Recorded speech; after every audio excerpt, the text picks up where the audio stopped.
Los sonidos que podemos escuchar en la percusión son sonoridad. Es de intensidad fuerte, tono bajo y duración prolongada.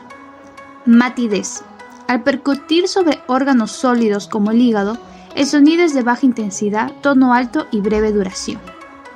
Submatidez.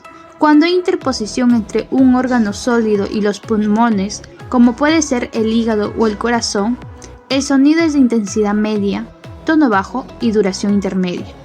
Es parecida al mate, pero en un tono más grave. Timpanismo. Se percibe al percutir órganos donde hay interfaz aire-líquido, como es el caso del estómago.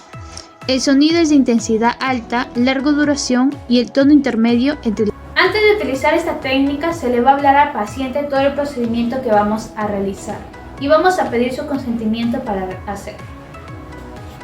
Joven, vamos a hacer la percusión del tórax. ¿Está de acuerdo usted? Sí. Bien. Ahora vamos a comenzar y vamos a guiarnos a través de la referencia del ángulo de Luis.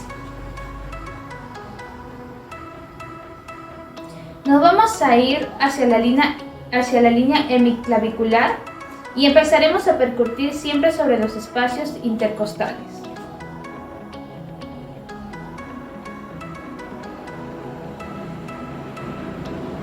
Aquí con los otros dos dedos vamos a golpear y estos dedos van a ser los percutores. Para comenzar con el examen, vamos a tomar como referencia el ángulo de Luis. Nos vamos hacia la línea hemiclavicular y empezamos a percutir siempre sobre los espacios intercostales. En esta zona escuchamos sonoridad.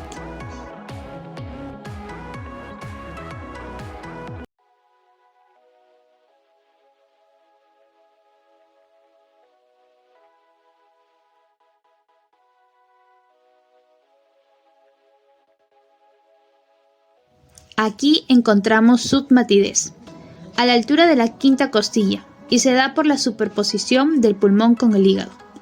Si pedimos al paciente que tome aire, escucharemos sonoridad por el descenso de pulmón que arrastra al hígado. Sobre el lado izquierdo, a la altura de la tercera costilla, encontraremos submatidez por la superposición entre el pulmón y el corazón.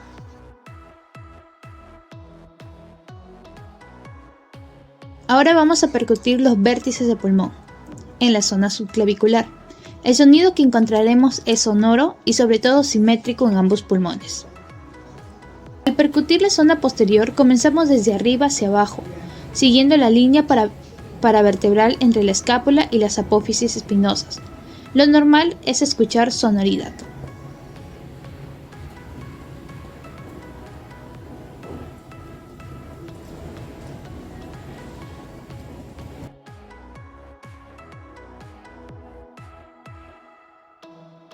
Para la auscultación vamos a necesitar de un estetoscopio.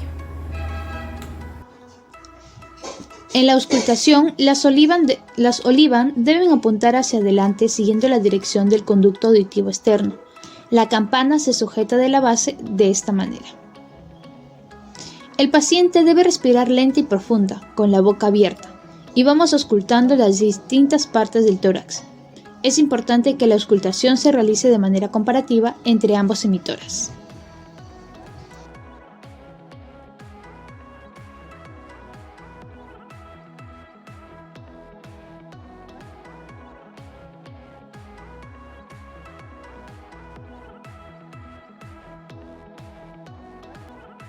Hay 3 ruidos respiratorios normales. El primero, el soplo laringotraqueal. Lo encontramos apoyando el estetoscopio sobre la laringe y la tráquea. Debe al flujo de aire turbulento, puesto que el sonido es intenso y se produce en vías aéreas de gran calibre. El segundo es el murmullo vesicular. Lo encontramos en el resto de la superficie torácica, pero se auscultará mejor en la región axilar. Es provocado por la distensión de los alveolos con la entrada de aire. Es un sonido suave y de tonalidad baja. El tercero se produce por la superposición de los dos anteriores. El sonido broncovesicular se da por la superposición de grandes bronquios con parénquima pulmonar. Se ausculta en los primeros espacios intercostales, paraesternales y la parte posterior en la fosa supraespinosa.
Muy bien, de esta manera hemos llevado a cabo la percusión y auscultación del tórax. Hemos encontrado en la percusión todos los ruidos correspondientes a la zona evaluada y con respecto a la auscultación hemos encontrado un ligero silbido en el pulmón derecho.